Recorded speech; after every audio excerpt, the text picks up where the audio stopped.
الرحمن الرحيم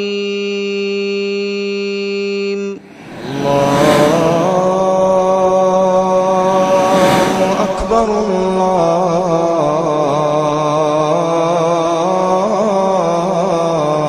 الله أكبر الله أكبر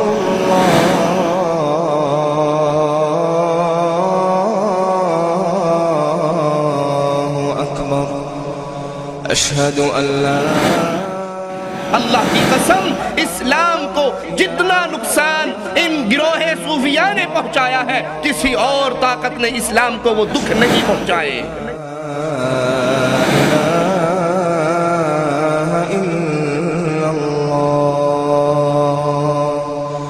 أشهد أن محمد ڈاکٹر اسرار صاحب جیسا شخص جو مفسر قرآن کے طور پہ معاشرے میں معروف ہے وہ بھی اسی عقیدے کا دفاع کرتا ہوا نظر آتا ہے.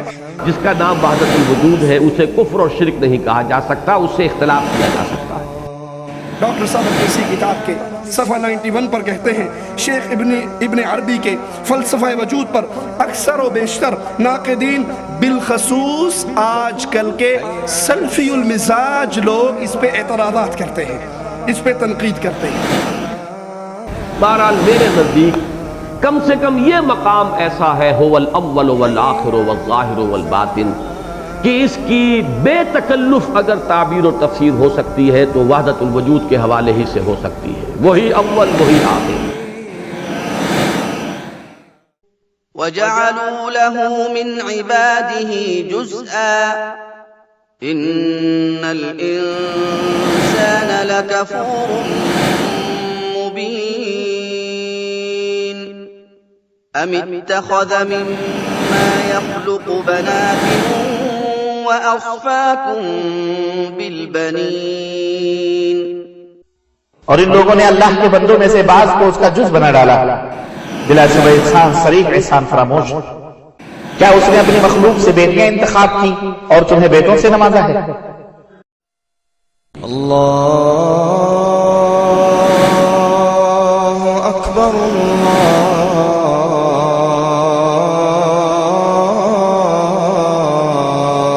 أكبر الله. الحمدللہ والصلاۃ والسلام علی رسول اللہ. آپ کا بھائی محمد عاقل جدہ دعوت سینٹر حی السلامہ اور اسلامی گائیڈنس سینٹر برائے اسلامی بندرگاہ جدہ کے ذمہ داران کی جانب سے آپ کا خیر مقدم کرتا ہے، خوش آمدید کرتا ہے. اللہ رب العالمین سے دعا ہے کہ اللہ رب العالمین ہمارے اس اجتماع پر اپنی رحمتوں کا نزول فرمائے. حضرات، اللہ رب العالمین نے اس ممبر سے گزشتہ کئی سالوں سے ایسی الحمدللہ آوازیں بلند کرنے کی توفیق سے نوازا ہے کہ ان کی بدولت حق و باطل میں بہت اچھے انداز میں دعوت و تبلیغ ہو رہی ہے اور حق و باطل میں لوگوں کو تمیز کی توفیق بھی ہو رہی ہے.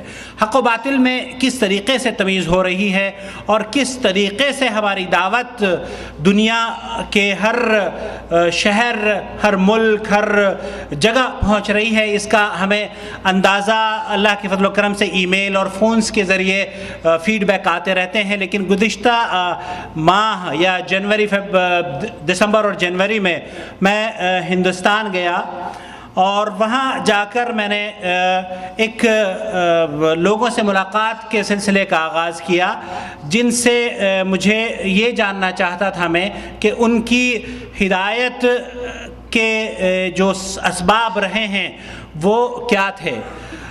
میں دیوبند گیا، سہارنپور گیا، دہرادون، علی گڑھ اور مظفر نگر گیا. ان علاقوں میں جہاں کسی زمانے میں تقلیدی جمود ہوا کرتا تھا یا تقلیدیت کی مذاہب کی طوطی بولا کرتی تھی، آج اللہ کے فضل و کرم سے وہاں قرآن و سنت آپ لوگوں کی یا مملکت سعودی عرب کی جو دعوتی سرگرمیاں ہیں ان سے اللہ کے فضل و کرم سے قرآن و سنت لوگوں کے گھروں پر دستک دے رہی ہے، اور اللہ کے فضل و کرم سے بہت سے لوگ تبدیل ہو رہے ہیں۔ آپ کو یہ حیرانگی ہوگی کہ گنگوہ جیسی شہر میں، گنگوہ جہاں جو رشید احمد گنگوہی کا ملک ہے، آبائی وطن ہے، وہاں اللہ کے فضل و کرم سے اب الحمدللہ اہل حدیث موجود ہیں۔ اور جب ہم نے ان سے پوچھا کہ آپ کس وجہ سے تبدیل ہوئے، کس نے آپ کو دعوت دی، مظفر نگر کے لوگوں سے ہم نے ملاقات کی، دیوبند سے ہم نے ملاقات کی، دیوبند میں بیٹھ کر تو ان لوگوں نے بتایا کہ ہمیں جدید دعوت سینٹر کے تحت جو پروگرامز ہو رہے ہیں یا جالیات، مکاتب جالیات کے تعاون سے جو سعودی عرب میں دعوت و تبلیغ کی CDs ہمارے پاس آتی ہیں، فضل شیخ معراج ربانی کی، فضل شیخ توصیف الرحمان کی، فضل شیخ یاسر جابری کی اور دیگر ہمارے علماء کرام کی، ان تمام کی تقاریر کو سن کر ہم اللہ کے فضل و کرم سے اتنے متاثر لوگ ہیں کہ ہمیں وہ منتظر رہتے ہیں کہ یہاں سے ان لوگوں کو CDs جائیں اور وہ ان CDs کو عام کریں، دعوت و تبلیغ میں وہ ہمارے ساتھ تعاون بھی اللہ کے فضل و کرم سے کر رہے ہیں۔ یہ بات کہنے کا مقصد اس کا یہ تھا کہ آپ لوگوں کو تاکہ اطمینان رہے کہ جو سعودی عرب کی دعوتی سرگرمیاں ہیں اللہ کے فضل و کرم سے اللہ نے انہیں قبولیت بخشی ہے، اللہ نے ان کو پذیرائی عطا فرمائی ہے، اور سعودی عرب کی روئے زمین سے قرآن و سنت کی جو دعوت قرآن کریم یا کنگ فہد قرآنک جو پبلشنگ کمپلیکس ہے اس کے تعاون سے جو قرآن کریم چھپ کر پوری دنیا میں پھیلا ہے، اس کی بدولت اللہ رب العالمین نے ہمارے تمام ان ایسے شہروں میں جو دیوبند ہوا، علی گڑھ ہوا، دہرادون ہوا، سہارنپور ہوا، جہاں کسی زمانے میں تقلیدی مذاہب کی طوطی بولا کرتی تھی، آج وہاں قرآن و سنت کے دعوے دار موجود ہیں۔ ہم دعا کرتے ہیں اللہ رب العالمین اس مملکت سعودی عرب کے ذمہ داران کو، خادم الحرمین شریفین اور ان کے اخوان کو اللہ رب العالمین جزائے خیر سے نوازے اور اس بلد الحرمین کی حفاظت فرمائے، اور ہمارے علماء کو اسی طریقے سے یہ ان کی سرپرستی کرتے رہیں تاکہ یہ لوگ دعوت و تبلیغ کے مشن میں اللہ کی توفیق سے قرآن و سنت کو لے کر دوسروں تک پہنچاتے رہیں۔ کل شیخ توصیف الرحمان نے اس قصے کا ذکر کیا تھا تقریر میں، دعوت و تبلیغ کس طریقے سے پھیل رہی ہے۔ آپ یقین کیجئے ایک آدمی یہ بیان کرتا ہے کہ جب میں نے اس سے پوچھا کہ آپ تک دعوت و تبلیغ کیسے پہنچی، وہ یہ کہتا ہے کہ میں بمبئی میں بے روزگار تھا، تلاش روزگار میں نکلا تھا، راستہ کراس کرنے کے لیے میں دیکھتا ہوں کہ ایک میرے برابر میں اندھا کھڑا ہوا ہے جو راستہ کراس کرنا چاہ رہا ہے، میں نے سوچا اس اندھے کو میں راہ دکھا دوں، اس کی آنکھوں کی نہ ہونے کی وجہ سے اس کو راستہ تو دکھا دوں۔ اس نے کہا کہ میں اس اندھے کے پاس گیا، اس کا ہاتھ پکڑ کے میں نے اسے دوسرے کنارے کی طرف دعوت دی تاکہ میں اس کی رہنمائی کر سکوں۔ اس اندھے نے میرا ہاتھ پکڑا اور اس نے کہا اسی دوران، اب آپ اندازہ کر سکتے ہیں کہ ایک کنارے سے دوسرے کنارے تک جانے میں سڑک پر کتنی دیر لگی ہوگی۔ وہ شخص یہ کہتا ہے کہ میں اہل حدیث اس لیے ہو گیا کہ اس اندھے نے اتنی دیر میں مجھے دعوت دے دی۔ اب آپ اندازہ کیجئے کہ دعوت و تبلیغ میں جو کام کر رہے ہیں وہ کس انداز سے اپنی باتوں کو لوگوں تک پہنچا رہے ہیں۔ بہرحال میں ان بنیادی تمہیدی کلمات کے بعد اب اپنے موضوع کی طرف آتا ہوں۔ حضرات، ہمارے معاشرے میں کئی ایسی پر اسرار شخصیات ہیں جو بولنے میں کمال کا درجہ رکھتی ہیں، ان کی باتوں میں پناہ کا جادو ہوتا ہے، شگفتہ انداز بیان کے ساتھ ساتھ ایسے الفاظ کا استعمال ہوتا ہے کہ ہر خاص و عام متاثر ہوئے بغیر نہیں رہ پاتا۔ میں سمجھتا ہوں کہ ایک اچھی بات ہے، لیکن دکھ اور افسوس تب ہوتا ہے جب ان صلاحیتوں کا استعمال شرک و بدعات کو فروغ دینے کے لیے ہوتا ہو، اور اس دور میں ایسے کئی ڈاکٹر اور پروفیسر ہیں جو اس طرح کی فکر کو عام کرنے میں کوشاں ہیں۔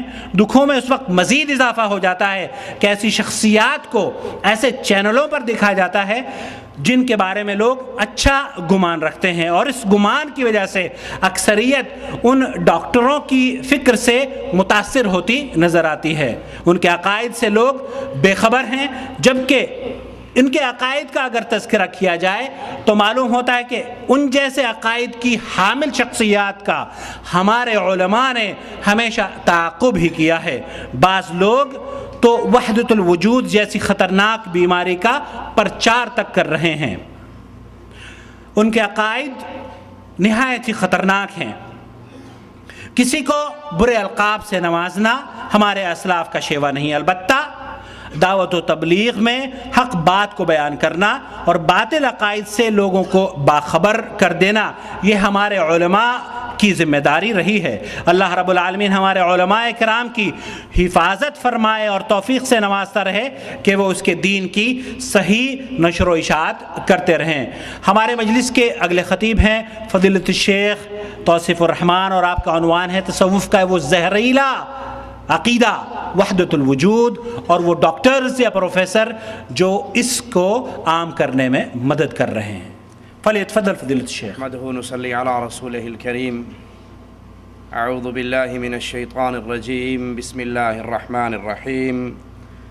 وجعلوا له من عباده جزءا ان الانسان لكفور مبين۔ عقیدہ توحید کو پھیلانا، اللہ کا تعارف کروانا، غیروں کے دروں پہ جھکی ہوئی پیشانیوں کو اٹھا کر ایک اللہ کے در پر جھکنے کی دعوت دینا، یہ انبیاء کی دعوت کا بنیادی مقصد ہے۔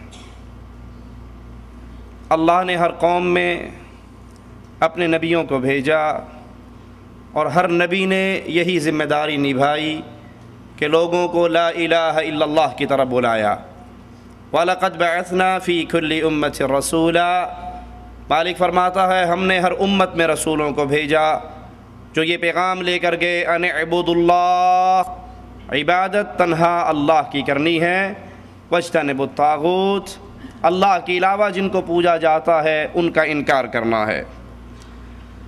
ہر چیز کا خالق اور مالک اللہ ہے، ہر چیز کا رازق اللہ ہے۔ جب خالق اور مالک اللہ تو عبادت کا حقدار بھی تنہا اللہ ہے۔ قرآن حکیم بیان فرماتا ہے اللہ الذی خلقکم، اللہ وہ ذات ہے جس نے تمہیں پیدا کیا، ثم رزقکم، پھر اس نے تمہیں رزق دیا، ثم یمیتکم، وہ تمہیں موت دیتا ہے، موت بھی اللہ کے اختیار میں ہے، ثم یحییکم، پھر وہ تمہیں زندہ بھی کرے گا۔ هل من شرکائکم، تمہارے جتنے شریک ہیں جن کو تم پکار رہے ہو، جن کے نام کی تم دہائیاں دیتے ہو، جن کو اپنا مشکل کشا حاجت روا سمجھتے ہو، کیا تمہارے حاجت رواؤں میں سے، تمہارے شرکاء میں سے، تمہارے بڑے بزرگوں میں سے، تمہارے غریب نواز و بندہ نواز میں سے کوئی ایسا ہے من یفعل من ذالکم من شیء، جو ان کاموں میں سے کوئی ایک کام کر سکتا ہو؟ کوئی کسی کو زندہ کر سکتا ہو، موت دے سکتا ہو، رزق کا مالک ہو، موت و حیات اس کے ہاتھ میں ہو؟ کوئی ہے؟ سبحانہ وتعالی عما یشرکون، اللہ پاک ہے، مالک بلند ہے، اس کے ساتھ جو شرک تم کرتے ہو اللہ اس سے بری ہے، اللہ اس سے پاک ہے، اس کی ذات سبحان ہے۔ تم اللہ کے علاوہ جن کو اس کا شریک بنا رہے ہو، ذات صفات و عبادت میں اللہ ہر طرح کے شرک سے پاک ہے۔ رسول کریم صلی اللہ علیہ وسلم ساری عمر اسی توحید کی دعوت دیتے رہے۔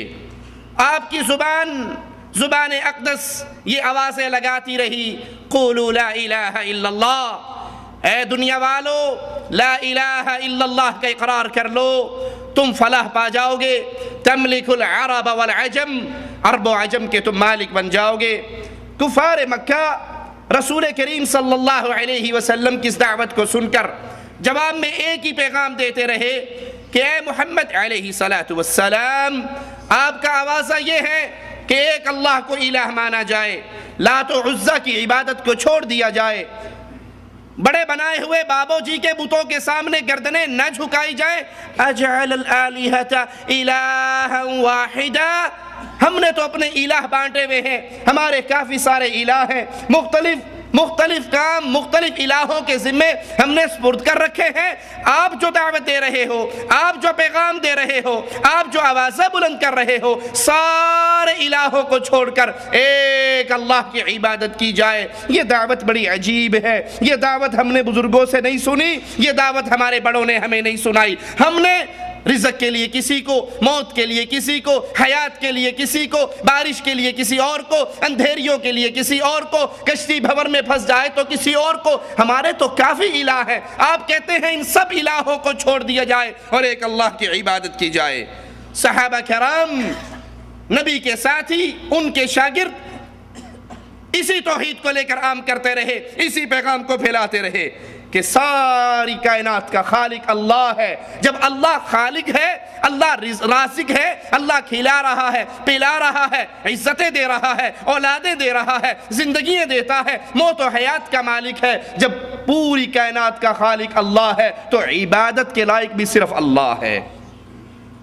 پوری مخلوق پہ یہ لازم ہے وہ اللہ کی عبادت کرے۔ مگر اسلام کے نام پر نت نئے فرقے جنم لے رہے ہیں، نت نئے افکار پیدا ہو رہے ہیں، نت نئی آوازیں سنائی دی جا رہی ہیں، جو اپنے کفر اور شرک کو اسلام کا لیبل لگا کر، اسلام کا سٹیکر سجا کر معاشرے کے اندر پھیلا رہے ہیں۔ انہی گروہوں میں سے ایک انتہائی خطرناک گروہ جو نام اسلام پر پیدا ہوا، جس نے اسلام کے نام کو استعمال کیا، لیکن اسلام کا جتنا بڑا دشمن، میں اللہ کے گھر میں کھڑے ہو کر اللہ سے ڈر کر یہ جملہ کہہ رہا ہوں، ان گروہوں میں سے ایک گروہ ایسا ہے جن کو صوفیاء کا گروہ کہا جاتا ہے، جو تصوف کے گمراہ کن عقائد کے حامل ہیں۔ اللہ کی قسم، اسلام کو جتنا نقصان ان گروہ صوفیاء نے پہنچایا ہے، کسی اور طاقت نے اسلام کو وہ دکھ نہیں پہنچائے۔ اسلام کے اوپر اتنے شدید حملے اور کسی طرف سے نہیں ہوئے جتنے ان صوفیاء کی طرف سے ہوئے۔ تاریخ ان سے بڑھ کر ظلم کی مثال دینے سے قاصر ہے۔ کیوں؟ اسلام کے نام پر کئی گروہ اٹھے، کسی نے زکوٰۃ کا انکار کیا، کسی نے نماز کے کنسپٹ کو تبدیل کرنا چاہا، کوئی احادیث رسول کا انکار کرنے کے لیے بلند ہوا، لیکن یہ گروہ صوفیاء، یہ تصوف کے حاملین، یہ عقیدہ وحدت الوجود کے قائلین، یہ وہ گروہ ہے جنہوں نے اسلام کی سب سے اہم چیز اللہ کی توحید کے کنسپٹ کو بدل ڈالا۔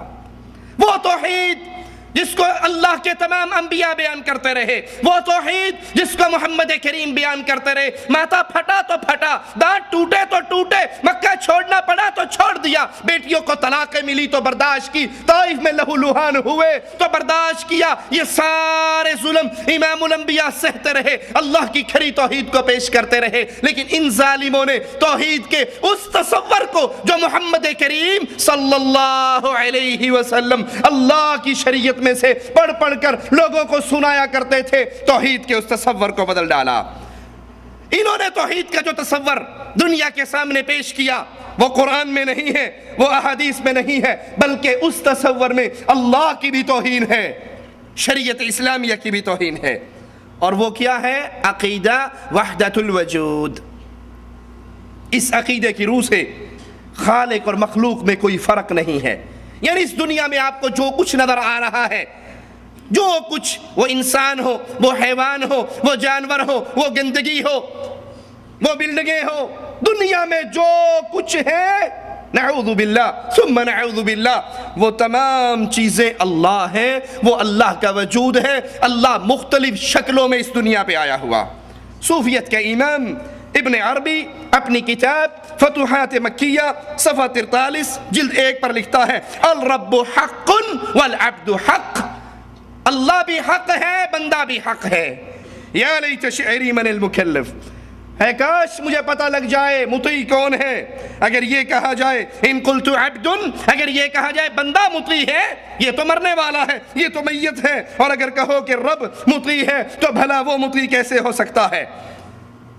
اس کائنات میں جو کچھ ہے، صوفیت کا امام ابن عربی اس کے بارے میں ایک عقیدہ پیش کر رہا ہے، ذرا غور سے سنیے۔ ابن عربی اسی عقیدے کو اپنے رسائل ابن عربی کتاب الجلالہ صفحہ 12 پر پیش کرتا ہے اور کہتا ہے فَيَا لَيْتَ شِعْرِي مَنْ يَكُونُ مُكَلِّفًا وَمَا سَمَّ إِلَّا اللَّهُ لَيْسَ سَوَا۔ اے کاش مجھے پتہ لگ جائے فرما بردار کون ہے، مطیع کون ہے، حالانکہ اس کائنات میں یہاں پر اللہ کے سوا کسی چیز کا وجود ہی نہیں ہے۔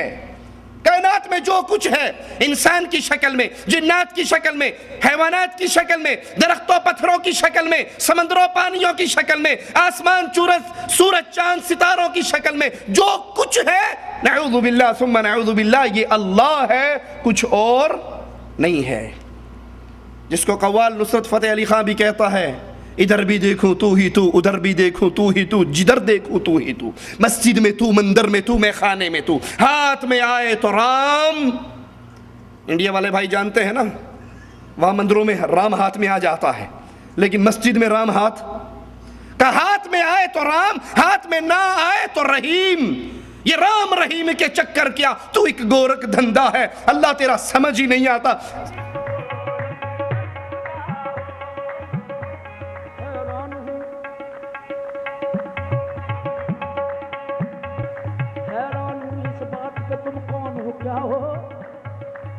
ہاتھ آؤ تو بت، ہاتھ نہ آؤ تو خدا ہو، عقل میں جو گر گیا لا الہ کیوں کر ہوا، جو سمجھ میں آ گیا پھر وہ خدا کیوں کر ہوا، فلسفی کو بحث کے اندر خدا ملتا نہیں۔ ہندوؤں کے جائیں وہاں بھی تو ہے، مسجد میں جائیں وہاں بھی تو ہے، شرابیوں کے پاس جائیں وہاں بھی تو، ہر چیز اللہ ہے، ہر چیز اللہ کی صورت ہے، نعوذ باللہ ثم نعوذ باللہ۔ ابن عربی کی دوسری کتاب فصوص الحکم یہ ہمارے ہاتھ میں ہے، اس کا معنی ہے دانائی کے نگینے۔ اس کتاب کے بارے میں ابن عربی کہتا ہے کہ اس کا علم مجھے مشاہدے سے ہوا اور میں نے اس کتاب کو ڈائریکٹ لوح محفوظ سے نقل کیا۔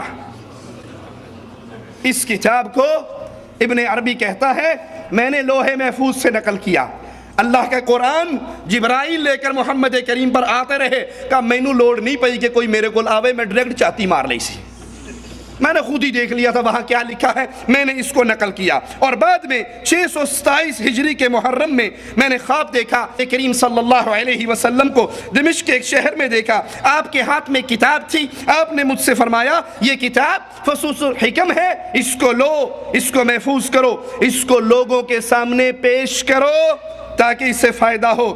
میں نے پختہ عہد کیا کہ اللہ کے نبی نے یہ کتاب مجھے میرے ہاتھ میں تھمائی ہے۔ ایک طرف کہتا ہے میں نے ڈائریکٹ لوح محفوظ سے لی، پھر کہتا نہیں اللہ کے نبی نے بھی دی تھی، دو نسخے ہیں میرے پاس، ایک لوح محفوظ والا ایک نبی والا۔ تو میں نے اللہ کے نبی سے لینے کے بعد پختہ عہد کیا کہ اس کتاب کو پھیلاؤں گا، اب اس میں کمی بیشی کرنا میرے اختیار میں، قرآن حکیم میں کمی بیشی کرنا رسول کے اختیار میں ہے نہیں ہے۔ کیوں؟ اسے اللہ نے نازل کیا، کہا یہ بھی اللہ کی طرف سے مجھے ملا ہے، یہ بھی لوح محفوظ سے میں نے نقل کیا ہے، اس میں کمی بیشی کرنا میرے اختیار میں نہیں ہے۔ آئیے ابن عربی کی اس کتاب کو دیکھتے ہیں، اس میں تعلیم کیا دی جاتی ہے۔ اس کتاب کے صفحہ نمبر 90 پر ابن عربی کہتا ہے، غور سے سنیے، جو حق اور خلق، حق کون ہے؟ اللہ، خلق کون ہے؟ اس کی مخلوق۔ کہتے ہیں جو حق اور خلق اللہ اور اس کی مخلوق کو دو کہے، کیوں جی اللہ اور اس کی مخلوق دو ہیں یا ایک؟ دو ہیں، ایک خالق ہے اور ایک مخلوق ہے۔ ابن عربی کہتا ہے جو حق اور خلق اللہ اور اس کی مخلوق کو دو کہتا ہے وہ مشرک ہے، وہ شرک کرنے والا ہے، اور جو دونوں کو ایک کہتا ہے وہ موحد ہے۔ موحد وہ ہے جو کہے وہی اللہ ہے، وہی مستوی عرش تھا، خدا ہو کر اتر پڑا مدینے میں، مستوی ہو کر چڑوانگ مدینہ ڈسے کوٹ مٹھن بیت اللہ، ظاہر دے وچ پیر فریدون، باطن دے وچ اللہ۔ جو دونوں کو ایک کہے وہ مواحد ہے، جو دونوں کو دو کہے یہ الگ ہے یہ الگ ہے وہ مشرک ہے۔ صفحہ 54 پر کہتا ہے عارف ہمیشہ اللہ کے ساتھ قائم ہے کیونکہ وہ اللہ کو اور اس کے مراتب کو، اللہ کو اور اس کے مراتب کو دنیا اور آخرت کے مظاہر میں اور اس کے ظہور کو جانتا ہے۔ کسی چیز کو وہ حق تعالی کا غیر نہیں سمجھتا۔ یہ اللہ کی قسم کھا کر کہتا ہوں، کائنات میں جتنے کفر گزرے، یاد کیجئے گا میرے اس جملے کو، اہل حدیث کا ادنا سا خادم، اہل حدیث کا ادنا سا طالب علم ہوں، جتنے کفر کائنات میں گزرے ہیں وحدت الوجود کے عقیدے کے مقابلے پہ ہر کفر چھوٹا ہے، یہ کفر سب سے بڑا ہے۔ فرعون نے تو یہی کہا تھا نا انا ربکم الاعلی، میں رب ہوں۔ یہودیوں نے تو یہی کفر بکا تھا نا کہ عزیر اللہ کا بیٹا ہے۔ عیسائیوں نے تو یہی کفر بکا تھا نا کہ عیسیٰ اور مریم یہ بھی اللہ ہے۔ وہ تین ایک میں سے ہے، ایک تین میں سے ہے۔ تثلیث کا عقیدہ بھی عیسائیوں نے پیش کیا، کسی نے دو اللہ مانے، کسی نے تین اللہ مانے، لیکن ابن عربی تصوف کے عقیدے کو، وحدت الوجود کے عقیدے کو امت میں پیش کرتے ہوئے کیا کہتا ہے کہ وہ عارف وہ ہے، مواحد وہ ہے جو کسی چیز کو حق تعالی کا غیر نہیں سمجھتا۔ نعوذ باللہ، کتا، خنزیر، جانور، انسان، حیوان، درند، چرند، پرند، یہ سب اللہ تعالیٰ ہے، اس کا غیر نہیں ہے۔ کہا کسی چیز کو غیر نہیں سمجھتا اور ہر ایک کو تجلیات الہی سے دیکھتا ہے۔ صفحہ 60 پر کہتا ہے پاک ہے وہ ذات جس نے اپنے لاہوت کے چمکیلے نور کے راز کو اپنے ناسوت میں ظاہر کیا، پھر وہ اپنی مخلوق میں کھانے پینے والوں کی صورتوں میں ظاہر ہوا۔ لا حول ولا قوت الا باللہ۔ کھاتا پیتا انسان، حیوان کا یہ کھانے پینے والے کی جو صورتیں ہیں ان کو انسان اور مخلوق نہ سمجھنا، اللہ کھانے پینے والوں کی صورتوں میں ظاہر ہوا۔ اسی صفحہ نمبر 60 پر ابن عربی کہتا ہے ہماری ان باتوں کی تائید امیر المؤمنین امام المتقین علی بن ابی طالب کے اس قول سے ہوئی جو آپ نے سکر وحدت میں خطبے میں کہا تھا۔ آپ لوگوں کو خطبہ ارشاد فرما رہے تھے، آپ نے کہا میں اس میں اللہ سے لفظ دیا گیا ہوں اور میں بھی اس کا جنب ہوں جس میں تم نے افراد و تفرید کی ہے۔ میں ہی قلم ہوں، میں ہی لوح محفوظ ہوں، میں ہی عرش ہوں، میں ہی کرسی ہوں، میں ہی ساتوں آسمان ہوں اور میں ہی ساتوں زمینیں ہوں۔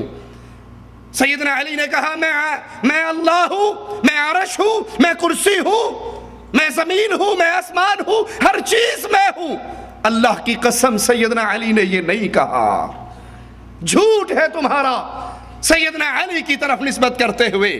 اور یاد کر لو ابن عباس کے ان جملوں کو، کچھ فتوے منگاتے ہیں سیدنا ابن عباس، ان کو پڑھتے ہیں اور کہتے ہیں یہ فتوے علی کے نام پہ مشہور ہوئے ہیں، علی نے یہ فتوے نہیں دیے، اور اگر علی بھی یہ فتوے دیتے تو گمراہ ہو جاتے۔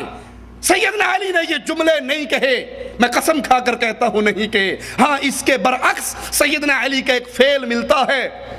انہی صوفیہ کے باپ دادا سیدنا علی کے دور میں نعرہ لگا رہے تھے علی علی نہیں ہے، علی الہ ہے، علی علی نہیں ہے، علی الہ ہے۔ سیدنا علی نے ان سے توبہ کروائی، توبہ نہ کرنے والوں کو زندہ آگ میں جلا ڈالا، جنہوں نے علی کو اللہ کہا علی نے ان کو جلا دیا۔ اور تم سیدنا علی پہ تہمت لگاتے ہو کہ سیدنا علی نے کہا میں اللہ کے لفظ سے نام دیا گیا ہوں، میں عرش ہوں، میں کرسی ہوں، میں آسمان ہوں اور میں زمین ہوں، میں قلم ہوں اور میں لوح محفوظ ہوں۔ صفحہ 115 پر کہتا ہے وَيَعْبُدُنِي وَأَعْبُدُهُ، اللہ میری عبادت کرتا ہے اور میں اس کی عبادت کرتا ہوں۔ لا حول ولا قوت الا باللہ، انا للہ وانا الیہ راجعون۔ لوگو یہ ہے عقیدہ وحدت الوجود جس میں خالق اور مخلوق کو دو کہنے والا مشرک ہے اور ایک کہنے والا مواحد ہے۔ یہ عقیدہ کائنات کے کفروں میں سے سب سے بڑا کفر ہے۔ افسوس کہ یہ عقیدہ صوفیہ کے نام سے، بڑے بڑے نامی گرامی اولیاء کے نام سے ہمارے معاشرے میں پھیل رہا ہے۔ علماء دیوبند کے سرتاج امداد اللہ مہاجر مکی اپنی کتاب شمائم امدادیہ صفحہ 32 پر کہتے ہیں مسئلہ وحدت الوجود حق ہے، مسئلہ وحدت الوجود حق ہے۔ صفحہ 53 پر فرماتے ہیں انسان کا ظاہر عبد ہے، یعنی بظاہر ہم بندے ہیں، اور باطن حق ہے، بندہ اتو بندہ ہے، وچوں وچوں اللہ ہے۔ بظاہر بندہ ہے، حقیقت میں بندہ نہیں ہے۔ صفحہ 70 پر کہتے ہیں عورت مظہر ہے حق تعالیٰ کا، اللہ کا مظہر عورت ہے، لا حول ولا قوت الا باللہ۔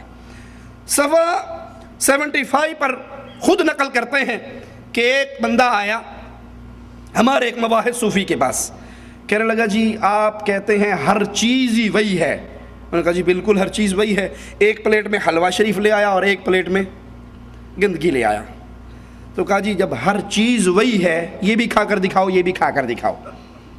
امداد اللہ مہاجر مکی صاحب فرماتے ہیں کہ ہمارے اس صوفی صاحب مواحد صاحب نے بشکل مولوی حلوہ کھا لیا، پھر شکل کو بدل کر بصورت خنزیر گوں کھا لیا، اور کہا یہ بھی وہی ہے وہ بھی وہی ہے، لا حول ولا قوت الا باللہ۔ یہ کفر کا عقیدہ، اور آج بہت سے لوگ اس عقیدے کے داعی بن چکے ہیں اور اپنے سٹیج سے اپنی کتابوں اور کیسٹوں اور سیڈیز کے ذریعے اس کفر کو اسلام منوانے کی کوشش میں لگے ہوئے ہیں۔ پروفیسر ڈاکٹر طاہر القادری صاحب بھی اپنی ایک تقریر میں جب اللہ کے نبی کے معراج کا قصہ بیان کرتے ہوئے فرماتے ہیں کہ جب اللہ کے نبی عرش پہ پہنچے نہ نور تھے نہ بشر تھے، پھر کیا تھے؟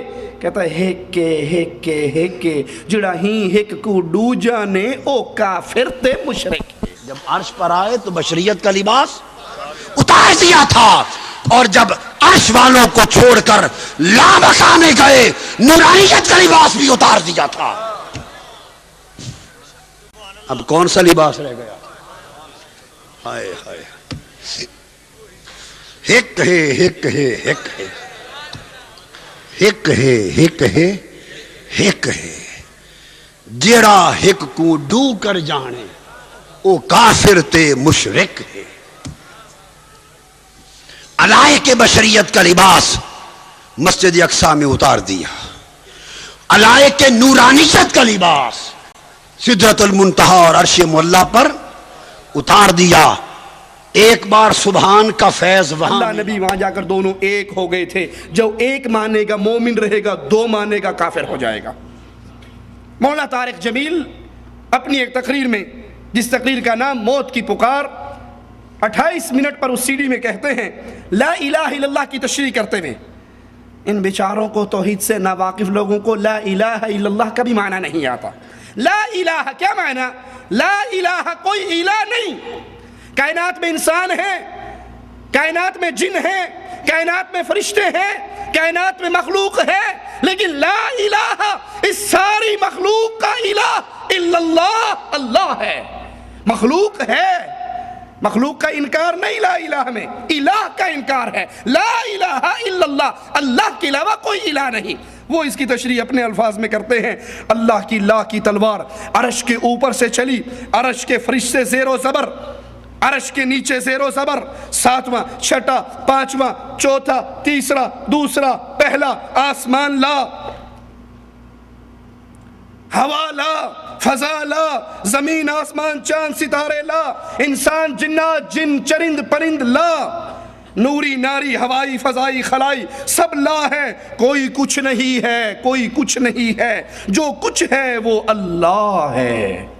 لا حول ولا قوت الا باللہ۔ جو لا کہا وہ لا ہوا، وہ لا بھی اس میں لا ہوا، جو لا کہا وہ لا ہوا، وہ لا بھی اس میں لا ہوا، جز لا ہوا، کل لا ہوا، پھر کیا ہوا؟ اللہ ہوا۔ اللہ کی لا کی تلوار عرش کے اوپر سے چلی ہے، عرش زیر و زبر، عرش کے فرشتے زیر و زبر، عرش کے نیچے زیر و زبر، ستواں چھواں پنجواں چوتھا تریا دوا پہلا، آسمان لا، ہوا فضا خلا لا، زمین آسمان چند سورج تارے لا، انسان جنات جن پرند چرند آبی خاکی ناری نوری ہوائی فضائی خلائی سب لا ہیں، لا ہیں، کوئی کچھ نہیں ہے، کوئی کچھ نہیں ہے، جو کچھ ہے وہ اللہ ہے، جو کچھ ہے وہ اللہ ہے۔ جو لا کہا وہ لا ہوا، وہ لا بھی اس میں لا ہوا، جز لا ہوا، کل لا ہوا، پھر کیا ہوا؟ اللہ ہوا۔ آپ کی الفاظ کی چاشنی پر ہم اللہ کی پناہ میں آتے ہیں۔ آسمان لا، فرشتے لا، چاند سورج لا، فضائی لا، ہوائی لا، خاکی لا، نوری لا، ارے نہیں، آسمان آسمان ہے، زمین زمین ہے، فرشتے فرشتے ہیں، نوری نوری ہے، ناری ناری ہے، خاکی خاکی ہے، ہوائی فضائی ہے۔ انکار ان کے وجود کا نہیں ہے، انکار کسی الہ کا ہے کہ ان میں سے الہ کوئی نہیں، یہ سب عابد ہے، معبود اللہ ہے۔ آپ جو عقیدہ پیش کر رہے ہیں کہ ہر چیز اللہ نے لا کہہ کر ہر چیز ختم کر دی، جز لا ہوا، جز بھی ختم ہو گیا، کل بھی ختم ہو گیا، فرشتے ختم، عرش ختم، آسمان ختم، چاند ختم، سورج ختم، انسان ختم، نوری ناری ختم، ہوائی فضائی ختم، پھر کیا بچا؟ جز لا ہوا، کل لا ہوا، پھر کیا ہوا؟ اللہ ہوا۔ جب کچھ بھی نہیں رہا تو اللہ رہا۔ مولانا طارق جمیل ایک جگہ پر منصور حلاج، یہ وہ خبیث تھا جس نے انا الحق کا آوازہ لگایا تھا، جس نے کہا تھا اب میں اللہ ہوں، اللہ میرے اندر حلول کر چکا ہے، نعوذ باللہ ثم نعوذ باللہ، یا میں اللہ میں فنا ہو چکا ہوں۔ اس نے انا الحق اپنے اللہ ہونے کا دعویٰ کیا اور علماء امت نے اس کے کفر کا فتویٰ دیا اور یہ قتل ہوا۔ اس خبیث کی تعریف کرتے ہوئے مولانا طارق جمیل کیا کہتے ہیں سنیے، منصور جے چک سلی دیتے واقف جیڑے کل اسرارا ہو، یہ ہو والے کا کلام پڑھ رہا ہے۔ ہاں عاشق ہویں عشق کماویں دل رکھیں وانگ پہاڑاں ہو، سائے سائے بدیاں ہزار غلامیں کر جانے باغ بہاراں ہو، منصور جے چک سولی دیتے جڑے واقف کل سراراں ہو، سکھریت روش منصوری نو ٹھپ رکھ ہن کنز قدوری نو، کیا کہہ رہا ہوں؟ سکھریت روش منصوری نو ہن ٹھپ رکھ کنز قدوری نو۔ منصور جے چک سولی دیتے واقف کل اسرارہ ہوں، منصور ہر چھپے ہوئے راز سے واقف تھا، اس کو بھی سولی دے دی گئی۔ سکھ ریت روش ہن منصوری نو، تم بھی منصوری منہج کو سیکھو، تم بھی منصوری عقیدے کو سیکھو۔ سکھ ریت روش ہن منصوری نو ٹھپ رکھ ہن کنز کدوری نو، دین کی کتابیں چھوڑ دو، کنز کدوری کو چھوڑ دو، اب پڑھائی کی طرف باتیں کو چھوڑ دو، بلکہ تم بھی منصور کے راستے پہ چلو، جیسے اس نے انا الحق کا دعویٰ کیا تھا تم بھی انا الحق کا دعویٰ کرو۔ وحدت الوجود کے عقیدے کا زہر اس حد تک معاشرے کے اندر پھیل چکا ہے کہ ہم دیکھتے ہیں ڈاکٹر اسرار صاحب جیسا شخص جو مفسر قرآن کے طور پہ معاشرے میں معروف ہے، وہ بھی اسی عقیدے کا دفاع کرتا ہوا نظر آتا ہے۔ یہ ان کی کتاب ہمارے ہاتھ میں ہے، سورۃ حدید کی شرح میں ام المصبحات شائع کیا ہے مکتبہ خدام القرآن لاہور نے، رائٹر ہیں ڈاکٹر اسرار صاحب۔ اپنی اس کتاب کے صفحہ 88 پر ڈاکٹر صاحب کہتے ہیں حقیقت و ماہیت وجود کے اعتبار سے خالق اور مخلوق کا ایک وجود ہے، خالق اور مخلوق کا ایک وجود ہے، کائنات میں وہی وجود بسیط صلاحیت کیے ہوئے ہے، لیکن جہاں تعین ہوگا تو وہ پھر غیر ہے، اس کا عین نہیں۔ چنانچہ ان کا کہنا ہے کہ یہ کائنات کا وجود ایک اعتبار سے اللہ کے وجود کا عین ہے۔ کائنات کا وجود یاد رکھنا، کائنات میں جانور بھی ہیں، غلیظ جانور بھی ہیں، کتا اور سور اور خنزیر بھی ہے، فاحشات عورتیں بھی ہیں، گندے مرد بھی ہیں، شراب اور موسیقی کے آلات بھی ہیں۔ کہا یہ کائنات میں جو کچھ ہے وہ ایک اعتبار سے اللہ کے وجود کا عین ہے اور دوسرے اعتبار سے غیر ہے۔ فرماتے ہیں یہ ابن عربی کا نظریہ ہے، صفحہ 91 پر کہتے ہیں شیخ ابن عربی کے بارے میں، یہ آپ کا شیخ ہوگا، ہمارا شیخ نہیں ہے۔ جس ظالم کا یہ عقیدہ کہ خالق اور مخلوق کو جو ایک جانے وہ مومن، وہ مواحد، اور جو خالق اور مخلوق میں فرق کر کے کہے خالق اور ذات ہے، مخلوق اور چیز ہے، وہ کافر ہوتا ہے آپ کے مذہب میں۔ یہ آپ کا شیخ ہے، ہمارا نہیں۔ کا شیخ ابن عربی کے بارے میں میں عرض کر چکا ہوں کہ جہاں تک حقیقت و ماہیت وجود کے بارے میں ان کی رائے کا تعلق ہے میں اس سے متفق ہوں اور میرا بھی یہی مسلک ہے۔ بہرحال میرے نزدیک کم سے کم یہ مقام ایسا ہے هو الاول والآخر والظاہر والباطن کہ اس کی بے تکلف اگر تعبیر و تفسیر ہو سکتی ہے تو وحدت الوجود کے حوالے ہی سے ہو سکتی ہے. وہ ڈاکٹر اسرار صاحب کا اعلان سنیے، ان کی کتاب ہمارے ہاتھ میں موجود ہے، جو لینا چاہے لے سکتا ہے، جو دیکھنا چاہے دیکھ سکتا ہے. مکتبہ خدام القرآن لاہور کالج سے، قرآن کالج لاہور سے شائع ہوئی ہے. کہتے ہیں جو عقیدہ ابن عربی کا ہے وہی عقیدہ حقیقت ماہیت وجود کے بارے میں میرا ہے. جیسے وہ بھی یہ کہتا ہے کہ اللہ اور اس کی مخلوق کو دو کہنے والا کافر ہے، ایک کہنے والا مومن ہے. کہا میں اس کے ساتھ متفق ہوں، میرا بھی وہی عقیدہ ہے جو اس کا. ڈاکٹر صاحب آپ کو ابن عربی کا مسلک، اس کا نظریہ مبارک ہو، مگر اہل ایمان ابن عربی اور آپ کے مسلک کو ماننے کے لیے تیار نہیں ہوں گے. کیوں؟ کیونکہ ابن عربی خالق اور مخلوق کے وجود کو دو ماننے والے کو کافر و مشرک کہتا ہے اور ایک ماننے والے کو مومن کہتا ہے. معنی نعوذ باللہ ثم نعوذ باللہ یہ ہوا جنات، شیاطین، کفار، حیوانات سب کا وجود عین وجود رب ہے. لا حول ولا قوة الا باللہ.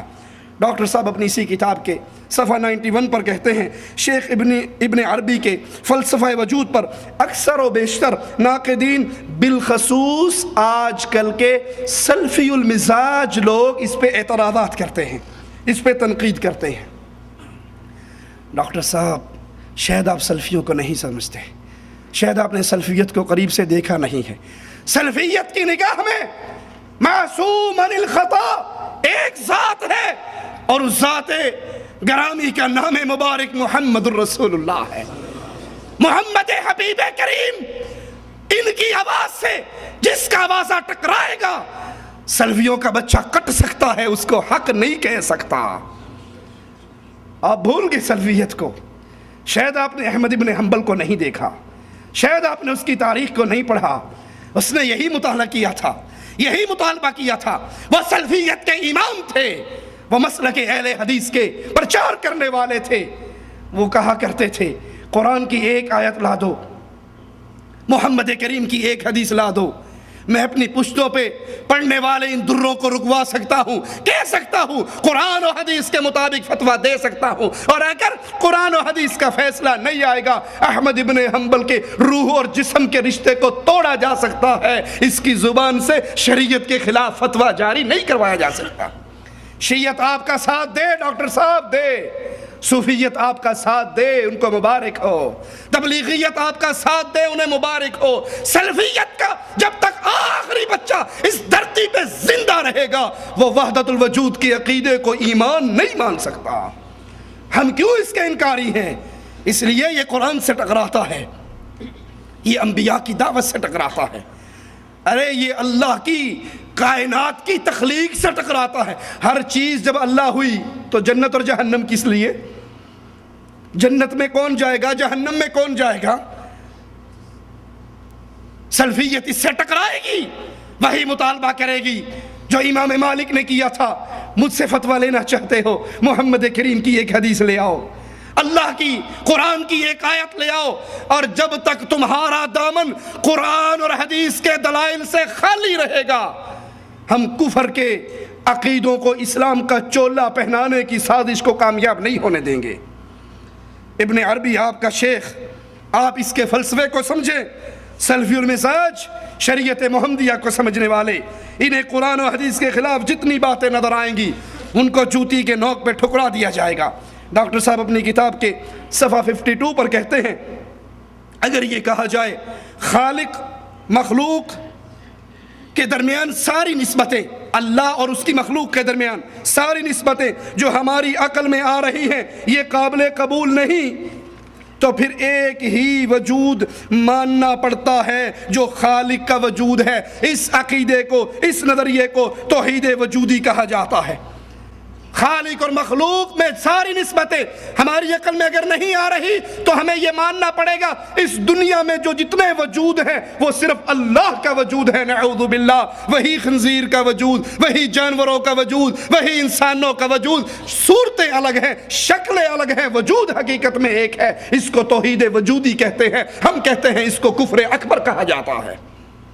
اپنی کتاب کے صفحہ 52 پر کہتے ہیں اگر یہ کہا جائے خالق و مخلوق کے درمیان ساری نسبتیں جو ہماری عقل میں آ رہی یہ قابل قبول نہیں، تو پھر ایک ہی وجود ماننا پڑتا ہے جو خالق کا وجود ہے۔ اس نظریے کو توحید وجودی کہا جاتا ہے۔ اس کی بہترین تعبیر مناظر احسن گیلانی نے اپنی کتاب میں کی کہ خالق اور مخلوق میں نسبت کو یوں سمجھو، خالق اور مخلوق کی درمیان نسبت کو یوں سمجھو، کسی شے کا تصور آپ نے اپنے ذہن میں قائم کیا۔ فرض کریں آپ نے تاج محل دیکھا ہے، آپ اس تاج محل کا تصور اپنے ذہن میں لائیے۔ آپ کے ذہن میں یہ تصور آپ کی توجہ سے قائم ہے۔ جب تک آپ کی توجہ اس پر مرکوز رہے گی یہ ذہن میں تصور قائم رہے گا۔ جیسے توجہ ہٹے گی اس کا وجود باقی نہیں رہے گا، وہ ختم ہو جائے گا۔ یہ آپ کی ذہنی تخلیق ہے، آپ اس کے نیچے ہیں، آپ اس کے اوپر ہیں، اول بھی ہیں اور آخر بھی ہیں۔ اس کا اپنا کوئی وجود نہیں۔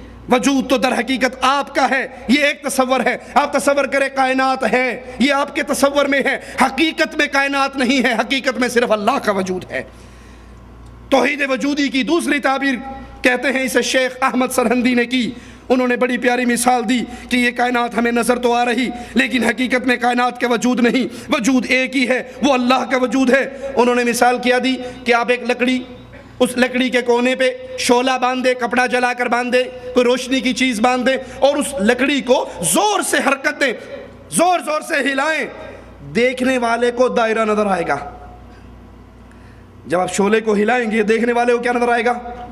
وہ دائرہ حقیقت میں ہے کہ حقیقت میں نہیں ہے۔ وہ وجود تو اصل میں شعلے کا ہے، حقیقت میں نہیں۔ دیکھنے والے کو بھلے دائرہ نظر آ رہا ہے، کہاں یہ کائنات جو ہے یہ حقیقت میں نہیں بظاہر نظر آ رہی ہے، حقیقت میں وجود اللہ کا وجود ہے۔ یعنی اس کائنات میں جو کچھ نظر آ رہا ہے یہ حقیقی نہیں، اس کی حقیقت تو بس وہم اور خیال کی ہے، یا بس اتنی ہے جیسے سائے ہوتے ہیں یا جیسے آئینے میں عکس ہوتا ہے۔ وجود تو اس شے کا ہے جس کا عکس ہے، خود عکس کا کوئی وجود نہیں۔ تو حقیقی وجود صرف اللہ کا ہے۔ لا حول ولا قوة الا باللہ۔ اب ایک تیسری بات جو میں نے عرض کی تھی حضرت مجدد الفسانی رحمۃ اللہ علیہ کے حوالے سے اور مسلمان صوفیاء جتنے ہیں ان سب کے حوالے سے، اصولاً وہ بات یہ ہے کہ یہ کائنات جو نظر آ رہی ہے اس کی کوئی حقیقت ہے ہی نہیں، اس کا حقیقی وجود ہے ہی نہیں۔ وجود حقیقی صرف اللہ کا ہے، یہ تو صرف عکس ہے، یا جیسے آئینے کے اندر عکس آ جاتا ہے، یا سائے ہیں، ظلال ہیں۔ حضرت مجدد الفسانی رحمۃ اللہ علیہ اس کائنات کو، جملہ مخلوقات کو اللہ کے اسماء و صفات کا ذل اضلال کہتے ہیں، ذات کا بھی نہیں، اسماء و صفات کے اضلال ہیں۔ یہ ہے حضرت مجدد رحمۃ اللہ علیہ کا موقف۔ ان تمام صوفیاء کے نزدیک یہ جو کائنات ہے یہ در حقیقت عدم کے درجے میں ہے، جو شے ہے وہ اصلاً معدوم ہے، اس کی کوئی حقیقت نہیں، حقیقی وجود نہیں ہے۔ اس کی بہت سی مثالیں ہیں۔ ایک مثال میں بیان کر چکا تھا کہ حضرت مجدد الفسانی رحمۃ اللہ علیہ نے یہ اختیار فرمائی ہے کہ آپ ایک لکڑی لیں، اس کے ایک سرے پر کپڑا باندھ دیں، اس میں آپ مٹی کا تیل ڈالیں، آگ دکھائیں، شعلہ بن گیا، ایک شعلہ جوالہ آپ کے پاس ہے۔ اس لکڑی کو تیزی کے ساتھ ایک دائرے میں حرکت دیں گے تو دیکھنے والوں کو ایک آتشی دائرہ نظر آئے گا، نظر آ رہا ہے، محسوس ہو رہا ہے، لیکن سب جانتے ہیں کہ ہے نہیں، ہر چند کہیں کہ ہے نہیں ہے۔ بس اسی درجے میں یہ کائنات ہے، اس کی کوئی حقیقت نہیں ہے، وجود صرف اللہ کا ہے۔ تو اب یہ جو معاملہ ہے میں نے عرض کیا تھا اس کی بالکل ضد ہو گیا۔ ہمہ وسط میں اس کائنات کو حقیقی مان کر اللہ کو اس کی ذات میں گم کر دیا گیا، جبکہ یہ جو تصورات ہیں وحدت الوجود یا وحدت الشہود یا توحید وجودی، شاہ ولی اللہ دہلوی رحمۃ اللہ علیہ نے یہ اصطلاح استعمال کی ہے۔ انہوں نے وحدت الوجود اور وحدت الشہود کو جمع کیا ہے ایک اصطلاح میں، اور ان کا موقف یہ ہے کہ ان دونوں اصطلاحوں کے مابین کوئی فرق نہیں ہے، بنیادی تعبیر کا فرق ہے۔